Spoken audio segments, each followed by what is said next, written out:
رضی اللہ عنہ بھی ہیں کہ رسول کریم صلی اللہ علیہ وسلم نے فرمایا کہ اللہ تعالیٰ فرماتے ہیں کہ میں اپنے بندے کے گمان کے قریب ہوں جو میرے بارے میں رکھتا ہے. جب وہ دل سے یا زبان سے مجھے یاد کرتا ہے تو میں اس کے پاس ہوتا ہوں.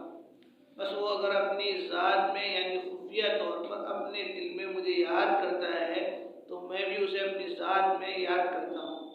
یعنی نہ کہ اس کو صرف پوشیدہ طور پر ثواب دیتا ہوں بلکہ از خود ثواب دیتا ہوں. ثواب دینے کا کام کسی اور کے سپرد نہیں کرتا. اگر وہ مجھے جماعت میں یعنی ظاہری طور پر یاد کرتا ہے تو میں بھی اس کا ذکر جماعت میں کرتا ہوں جو اس کی جماعت سے بہتر ہے. انا عند ظن عبدی، میں اپنے بندے کے گمان کے قریب ہوں کا مطلب یہ ہے کہ میرا بندہ میری نسبت سے جو گمان و خیال رکھتا ہے میں اس کے لیے ایسا ہی ہوں اور اس کے ساتھ ایسا ہی معاملہ کرتا ہوں جس کی وہ مجھ سے توقع رکھتا ہے. اگر وہ مجھ سے عفو معافی کی امید رکھتا ہے تو اس کو معافی دے دیتا ہوں. اگر وہ میرے عذاب کا گمان رکھتا ہے تو پھر عذاب دیتا ہوں.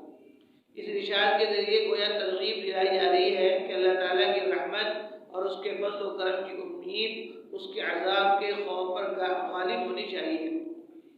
اور اس کے بارے میں اچھا گمان رکھنا چاہیے کہ وہ مجھے اپنی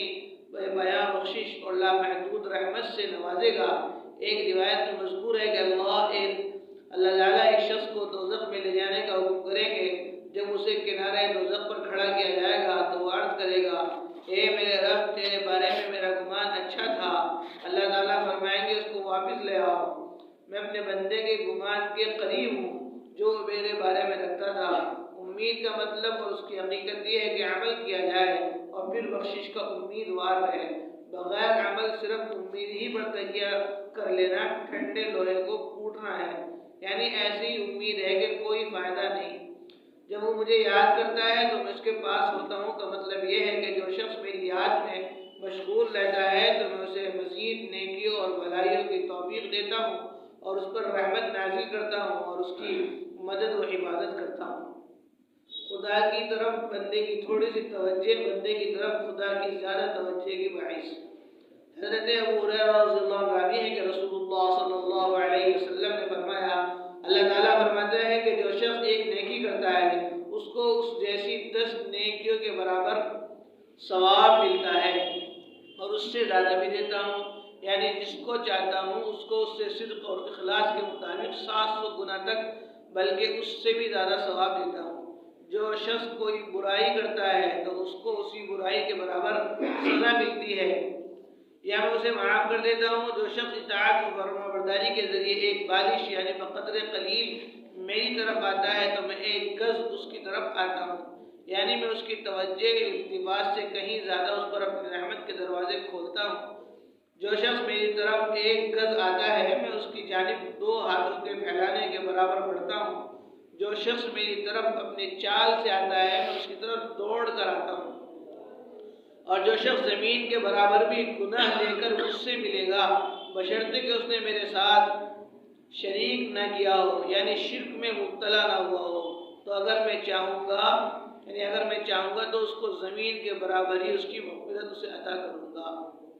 اللہ تعالیٰ کتنا رحیم و کریم ہے. اس کی رحمت کتنی وسیع ہے اپنے بندوں پر. وہ کتنا مہربان ہے. اس کی شان عفو کس قدر بے پایا ہے. اس کا فضل کس قدر بے کرا ہے.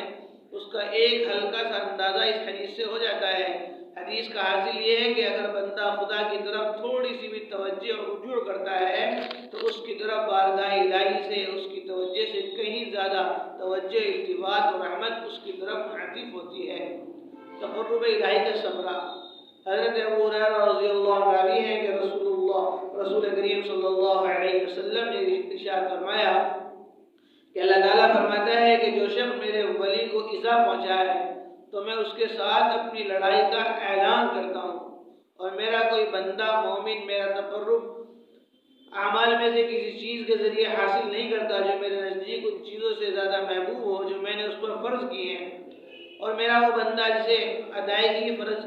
ادائیگی فرض کے ذریعے میرا تقرب حاصل ہے ہمیشہ نوافل کے ذریعے یعنی اطاعت عبادات کے ذریعے جو فرائض کے علاوہ اور فرائض سے زائد ہیں میرا تقرب حاصل کرتا رہتا ہے، یہاں تک کہ میں اسے اپنا دوست بنا لیتا ہوں، کیونکہ وہ فرائض اور نوافل دونوں کو اختیار کرتا ہے۔ اور جب میں اسے اپنا دوست بنا لیتا ہوں تو میں اس کی سماعت بن جاتا ہوں کہ اس کے ذریعے سے سنتا ہے،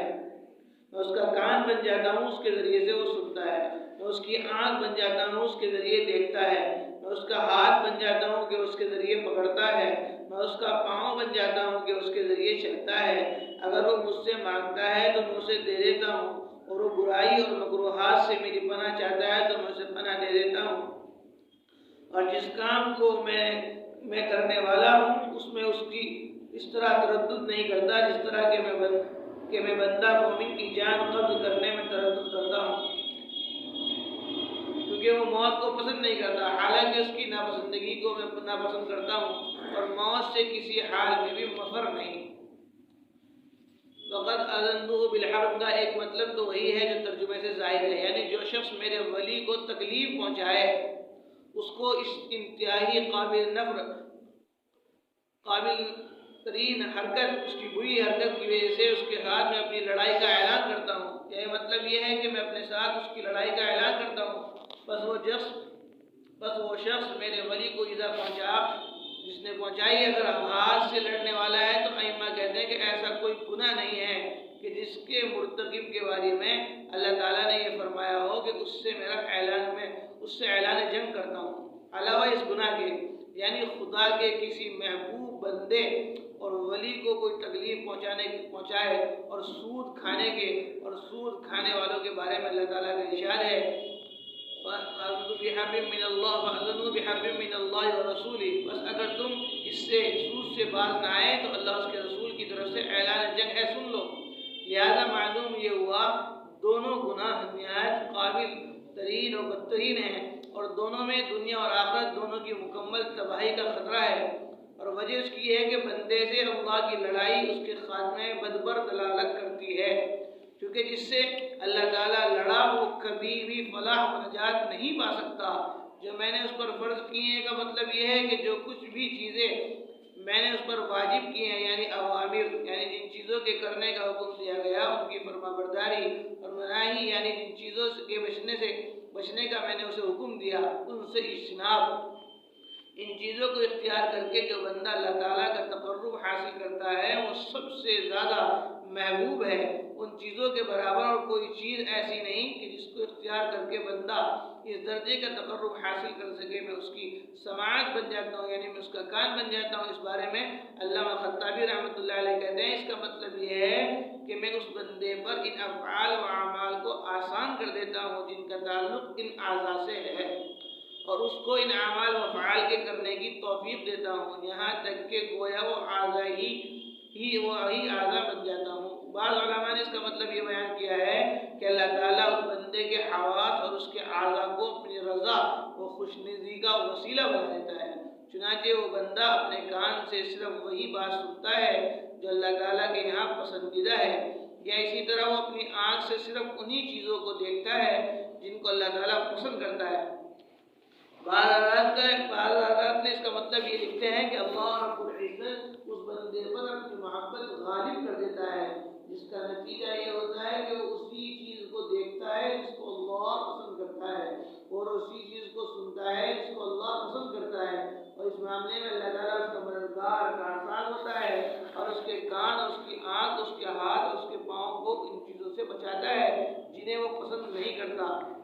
میں تردد کرتا ہوں، یعنی اللہ تعالیٰ فرماتے ہیں کہ میں اپنی اس عنایت کے سبب جو اس بندے کو شامل حال ہوتی ہے اس کی زندگی کے ختم کرنے میں تردد کرتا ہوں، کیونکہ موت اس کے لیے کوئی پسندیدہ شے نہیں ہوتی، لیکن موت سے چونکہ مفر نہیں، اور یہ طے شدہ امر ہے کہ اس دنیا میں جو بھی جاندار آیا ہے اس کو موت کے آغوش میں ضرور ہی جانا ہے،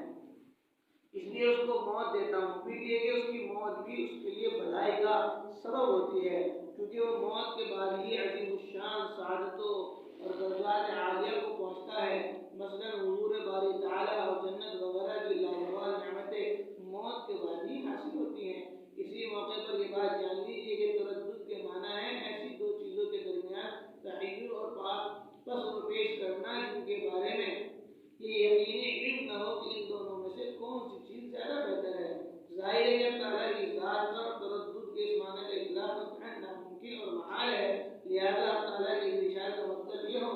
کہ میں اپنے کسی فیصلے کو پورا کرنے کی اس طرح تاخیر و توقف نہیں کرتا جس طرح کہ کوئی متردد شخص اپنے کسی کام اور معاملے میں کرتا ہے۔ تو بندے مومن کی روح قبض کرنے کا معاملہ ایسا ہی ہے کہ میں اس میں کچھ توقف کرتا ہوں تاکہ اس بندے مومن پر موت آسان ہو اور اس کا دل اس کی طرف مائل ہو جائے اور وہ خود موت کے آنے کا مشتاق ہو جائے، پھر اس کے بعد وہ زمرہ مقربین میں